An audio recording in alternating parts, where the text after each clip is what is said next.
बंकू, जल्दी जल्दी अपनी पारी समाप्त कर, नहीं तो सेठी की टीम आती ही होगी, हमें यहाँ से भगा देगी। अरे यार, ऐसे कैसे हटा देगा? उन लोगों के चलते ही सुबह 4 बजे से खेल ले, आएंगे तो थोड़ा इंतजार करेंगे। भाई, ये गांव के मठ की सार्वजनिक जमीन है, इसमें सबका बराबर का हक है।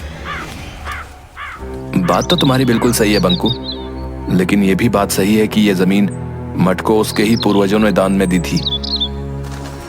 जब दान में दे दी गई तो फिर ये मठ की जमीन हो गई ना, और मठ की जमीन सार्वजनिक होती है, उस पर सभी का समान अधिकार होता है। चल तू बॉलिंग कर, मेरी पारी अभी बाकी है। बंकू अपनी टीम के साथ खेल रहा था, तभी सेठी अपनी टीम के साथ वहां पर खेलने पहुंचा। ए चल बे नंगे फकीरों, हटाए अपना बल्ला बास बल्ला, चल हमारी टीम यहाँ पर खेलेगी। चल, तुम लोगों को कई बार बता दिया कि ये मेरे पुरखों की जमीन है, इस ग्राउंड पर सिर्फ हमारी टीम खेलेगी, लेकिन तुम भिखारी लोग इतने ढीठ हो कि बिना फटकार के सुनते ही नहीं। देखो सेठी, हमारी थोड़ी सी 2 ओवर की पारी बची है, उसके बाद हमारा मैच खत्म हो जाएगा, तब खेल लेना। अच्छा, ग्राउंड हमारा और हम ही इंतजार करें? चलो हटाओ अपनी बांस की विकेट। सेठी भाई, तुम लोग जब तक रेडी होगे उतने में हमारा खेल खत्म हो जाएगा। एक बार सेठी भाई ने बोल दिया ना नहीं खेलना है, मतलब नहीं खेलना है। अरे ऐसे कैसे तुम हमारा विकेट उखाड़ सकते हो? अबे चल फुट लो यहाँ से, ये मेरा बॉडीगार्ड है, नहीं तो इतना मारेगा कि छठी के दूध याद आ जाएंगे। इतने में बिलुआ बंकू को पकड़कर हाथापाई करने लगता है। जल्द ही हाथापाई भीषण लड़ाई में बदल जाती है। सेठी के गुंडे सब मिलकर बंकू और उसकी टीम की जबरदस्त पिटाई कर देते हैं। बंकू की नाक से खून निकलने लगता है। रही सही कसर घर पहुंचने पर उसके पिताजी रतन निकाल देते हैं। क्या जरूरत थी हैं? उन बड़े लोगों के बिगड़ैल बेटों के मुंह लगने की? उनके बाप दादा की जमीन है, वहां वो खेलते हैं, तो तुम्हें वहां जाने की क्या जरूरत? उनके बाप दादा की नहीं, वो मठ की जमीन है, और मठ की संपत्ति का सार्वजनिक उपयोग होता है, ना कि निजी। तुम मुझे कानून बताओगे हैं? क्यों जी, जब देखो आप बंकू को ही डांटते रहते हैं। चाहे बंकू सही हो या गलत, मठ की जमीन सभी के लिए है। तभी दरवाजे पर पुलिस दस्तक देती है। सेठ करोड़ीमल ने आपके बेटे के खिलाफ उनके बेटे से मारपीट करने के लिए थाने में शिकायत लिखवाई है। आप दोनों बाप बेटे को आज शाम को थाने में इंस्पेक्टर तोंडे ने बुलाया है। इसी तरह की सूचना हवलदार झंझोर सिंह भीमा, पंडित ज्ञानचंद, बट्टू, कलुआ सभी लोग हड़बड़ाए हुए रतन के घर पहुंचते हैं। रतन, अरे ओ रतन, अभी मेरे घर पुलिस आई थी, शाम को थाने बुलाया है। भीमा, मेरे घर भी हवलदार आया था, शाम को हमें भी थाने बुलाया है। अलबत्ता यहाँ पर जितने लोग हैं सभी के घर पर पुलिस पहुंची थी। ओह, तभी यहाँ इतनी भीड़ लगी है, तो अब क्या होगा? मैंने तो पहले भी इन लोगों को समझाया था कि ये सब बड़े लोगों का खेल है। अरे हम लोगों का खेल है कुश्ती, गुल्ली डंडा, कबड्डी, लट्टू, कंचे। इसके लिए कोई बड़े मैदान की जरूरत नहीं होती, लेकिन ये लोग मानते ही नहीं। अब लो भुगतो। अरे हमने भी समझाया था बंकू को कि शुरू से ही मैदान पर उन लोगों का कब्जा रहा है। ऐसा नहीं कि हम लोगों ने मैदान को उनके कब्जे से मुक्त कराने का प्रयास नहीं किया, लेकिन हर बार हमें मुंह की खानी पड़ी। वैसे देखा जाए तो बच्चों की मांग जायज है। हम सबको सरपंच जी के साथ जाकर थानेदार को बताना चाहिए। लेकिन सरपंच जी भी तो लालची हैं, करोड़ीमल उन्हें भी खरीद लेगा। सच्चाई को कोई नहीं खरीद सकता, और यही विश्वास हम गरीबों को ढांढस बंधाता है। सभी सरपंच हुकुम चंद के पास पहुंचते हैं। अरे आज क्या बात है भाई, सभी लोग एक साथ हमारे यहाँ आए हैं? गांव में कुछ बड़ी घटना घटित हुई है क्या? हाँ सरपंच जी, कुछ ऐसी ही बात है। गांव के बच्चे मठ के मैदान में जाकर क्रिकेट खेलते हैं, लेकिन करोड़ीमल का बेटा सेठी अपनी टीम के साथ मिलकर गांव के सारे लड़कों को भगा देता है। अब ऐसा क्यों? उस मैदान पर तो सभी खेल सकते हैं। सेठी मठ की जमीन पर अपने पूर्वजों का हक जताकर सिर्फ अपनी टीम के साथ खेलता है। कल इन्हीं सब बातों को लेकर गांव के बच्चे और सेठी की टीम में झड़प हो गई। आज हमारे यहाँ नोटिस आया है कि हम सभी को थाने पर थानेदार ने शाम को बुलाया है।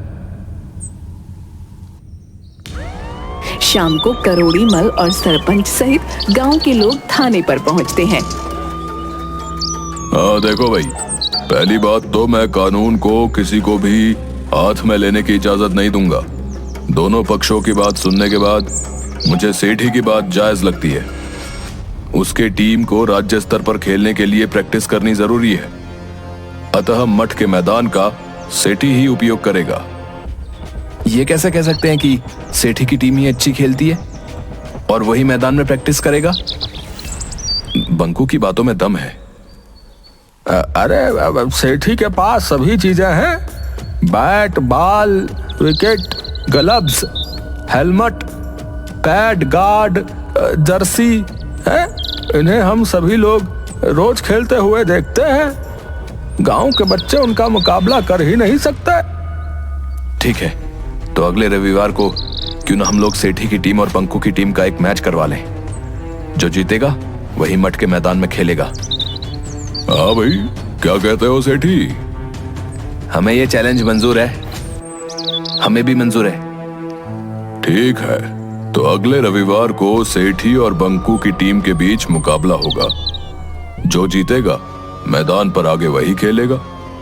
तब तक जैसी स्थिति है वैसा ही रहेगा। लेकिन बंकू की टीम प्रैक्टिस कहां करेगी? वो सब मैं नहीं जानता।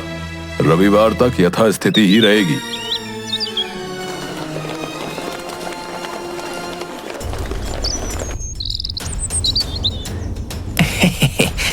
शाबाश थानेदार साहब, ये लीजिए अपना इनाम। सेठी की टीम के सामने वे लोग कहाँ टिकने वाले। बस रविवार के बाद मैदान का सारा झंझट ही खत्म। अंकल, वैसे तो हम सब मैच जीत ही जाएंगे, लेकिन मैंने राष्ट्रीय स्तर के खिलाड़ी सुधीर कुमार को बुलाया है। मैं कोई रिस्क नहीं लेना चाहता। इधर बंकू अपनी टीम के साथ। बट्टू, दीपू, कलवा, राजू, तुम लोगों पर ही गांव की इज्जत है। हर हाल में हमें मैच जीतना है। लेकिन हम लोग प्रैक्टिस कहाँ करेंगे? एक जगह है जहां हम प्रैक्टिस कर सकते हैं। कहां ऐसी जगह है जहां हम क्रिकेट की प्रैक्टिस कर सकते हैं? अभी तो सभी खेतों में अनाज ही लगा है। गांव के बाहर नदी किनारे वाला वीरान कब्रिस्तान।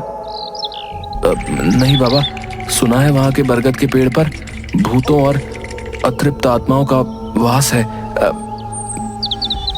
हमें याद रखना होगा कि हिम्मते मर्दा तो मददे खुदा। हम सभी को दिल मजबूत कर हिम्मत के साथ प्रैक्टिस करनी होगी। हमारे पास वक्त बहुत कम है। दूसरे दिन से सेठी मठ की जमीन पर अपनी प्रैक्टिस स्टार्ट कर देता है। दूसरी तरफ बंकू अपनी टीम के साथ गांव के बाहर वीरान कब्रिस्तान में अपनी प्रैक्टिस जारी रखता है। बट्टू, तुम कीपिंग करोगे। राजू, तुम स्लिप पर रहोगे। कलवा, तुम्हारा थ्रो बहुत अच्छा है। तुम लॉन्ग लेग बाउंड्री पर रहोगे। नहीं, लॉन्ग लेग बाउंड्री पर भूतों वाला बरगद का पेड़ है, मैं नहीं जाऊंगा वहां। ठीक है, वहां पर मैं रहूंगा। इसी तरह से दोनों टीम अपनी अपनी प्रैक्टिस जी जान से करते रहते हैं। आज शनिवार था। दोनों टीमें सुबह सुबह ही अपने अपने ग्राउंड में पहुंच चुकी थीं। दोस्तों, पिछले 5 दिन से हम लोग प्रैक्टिस कर रहे हैं। कल हमारा फाइनल दिन है। हमें अपनी जी जान लगाकर हर हाल में मैच जीतना है। हम जो गलतियां पिछले 5 दिनों से करते आए हैं उन्हें दोहराना नहीं है। चलो बट्टू, बैटिंग करो। मेरी गुगली से बचकर दिखाओ, गिल्लियां बिखेर दूंगा। ठीक है, पहले बॉल तो फेंक, बाउंड्री पार नजर आएगी। ये ले बच। बट्टू लॉन्ग लेग में जोरदार छक्का लगाता है। वाह बट्टू, लंबा छक्का। अरे ये तो पेड़ पर चली गई। भाई शाम भी हो गई, अब बॉल कौन निकालेगा? सभी लोग बॉल निकालने और न निकालने के असमंजस में रहते हैं। भाई 6:30 बज गए, रात हो गई। मैं तो जा रहा हूँ, मुझे भूतों से डर लगता है। हाँ यार, डर तो हमें भी लगता है। रुक, मैं भी चलता हूँ। एक एक कर सभी चले गए। कब्रिस्तान में सिर्फ बंकू और दीपू रह गए थे। अरे यार, आज पूर्णिमा की चांदनी रात है। दीपू तू नीचे रुक, मैं पेड़ के ऊपर चढ़कर बॉल खोज कर लेके आता हूँ। ठीक से चढ़ना।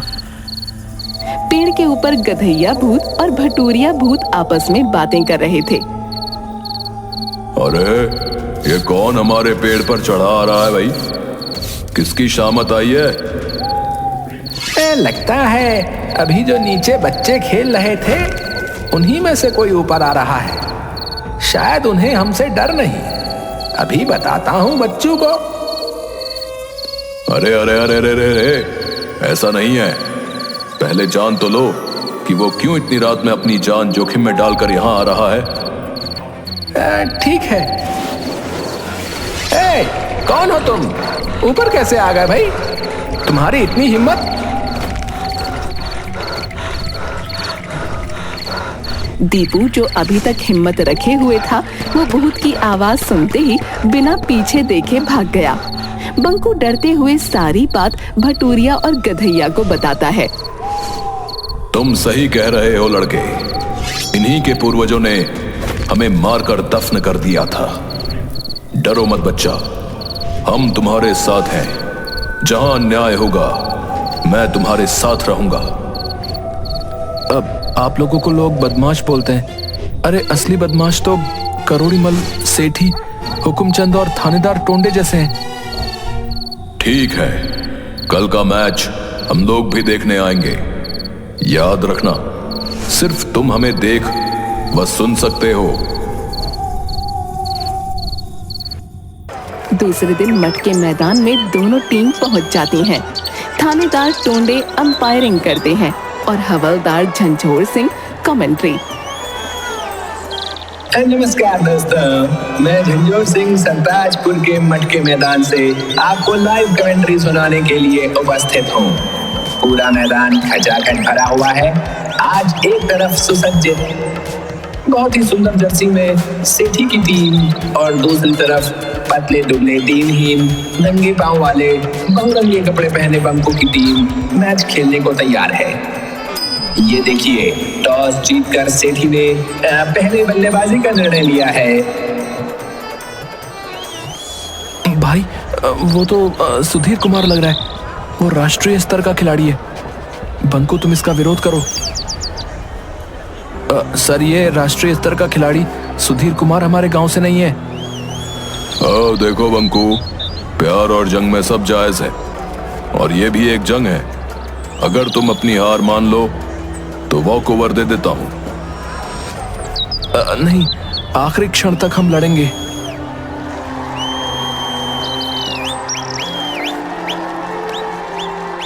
हाँ तो भाइयों, अंपायर से बंकू की कुछ बातचीत के बाद मैच शुरू हो गया है। बट्टू बॉलिंग छोर से बॉलिंग करने के लिए तैयार। सामने क्रीज पर नेशनल लेवल के प्लेयर सुधीर कुमार। और ये पहली बॉल, और पहली ही बॉल को सुधीर कुमार ने बाउंड्री के पार पहुंचा दिया है। लग रहा है कि खेल एक तरफा होने वाला है। और ये तीसरी बॉल पर भी छक्का। सुधीर कुमार ने पहली 3 बॉल पर ही छक्के लगाकर आगाज दे दिया है कि अंजाम क्या होगा। बंकू अपनी हताश टीम को उत्साहित करते हुए, और ये मैच के आखिरी गेंद पर भी बाउंड्री पार। 20 ओवर में कुल 387 रन। अब देखना है कि बंकू की टीम कितने 100 रनों से हारती है। बंकू की टीम का आया राम गया राम की तरह 3 ओवर में 13 रन पर 8 विकेट गिर जाते हैं।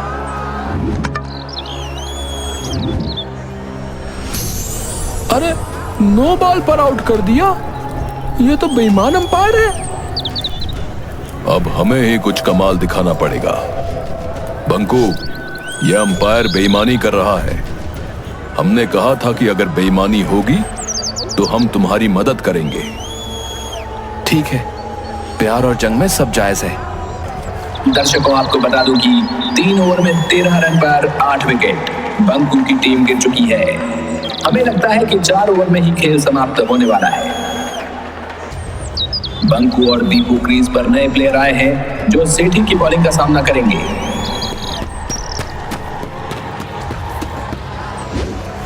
सेठी ने ये बॉल डाला और बॉल बाउंड्री के पार। वाह, बंकू की टीम का ये पहला छक्का। दूसरी बॉल सेठी की और फिर बॉल मैदान के बाहर। लगता है बंकू कुछ देर टिकने वाला है और ये तीसरी गेंद भी छक्का। हैट्रिक बंकू की ओर से कमाल कर दिया गया है। अरे अब तो लगता है कि छक्कों की बारिश शुरू हो गई है। दोनों तरफ से छक्कों की बरसात। पिछले 4 ओवर में एक भी रन दौड़कर नहीं बनाया गया है। चौके और छक्के ही लगे हैं। 4 ओवर में 120 रन की रिकॉर्ड साझेदारी। स्कोर 7 ओवर में 133 रन 8 विकेट पर। समझ में नहीं आ रहा कि क्या किया जाए। लगता है हम मैच हार जाएंगे। अरे ऐसा नहीं है, अभी भी 254 रन 13 ओवर में चाहिए। हमें इस जोड़ी को तोड़ना होगा। गधैया अंकल, आप हर बॉल को पकड़कर बाउंड्री पार जाकर छोड़ देते हो। कहीं हमारी चालाकी पकड़ी ना जाए। अरे तुम बस नजारा देखो। सेठी और सुधीर कुमार आपस में मंत्रणा करने के बाद फिर से तैयार। सुधीर कुमार बॉलिंग छोर से और दूसरी ओर दीपू ने गेंद को उछाल दिया है और बाउंड्री पर बिलवा ने कैच पकड़ लिया है। लेकिन अरे ये क्या, बिलवा तो पीछे ही जा रहा है और बाउंड्री के ऊपर गिर गया। टेक्निकली ये 6 रन और बंकू के खाते में गए। गधैया भूत भाई, इतनी बेईमानी भी ठीक नहीं। अरे अंपायर से पूछो, प्यार और जंग में सब जायज है। बंकू की टीम जीत से अब सिर्फ 12 रन दूर। अगली बॉल बहुत अच्छे बंकू ने रोक दी है, लेकिन ये क्या, सुधीर कुमार ने बॉल पकड़ के बाउंड्री की ओर फेंक दी और ये गेंद भी ओवरथ्रो के माध्यम से 4 रन। अगली बॉल बंकू के बैट से टच करते हुए सीधा कीपर के हाथों में और ये 9वां विकेट। लेकिन ये क्या, कीपर के हाथों से बॉल निकलकर सीधे बाउंड्री पार। असंभव, अकल्पनीय, अद्भुत। मैंने अपने 40 वर्षों के इतिहास में ऐसा चौका पहली बार देखा है।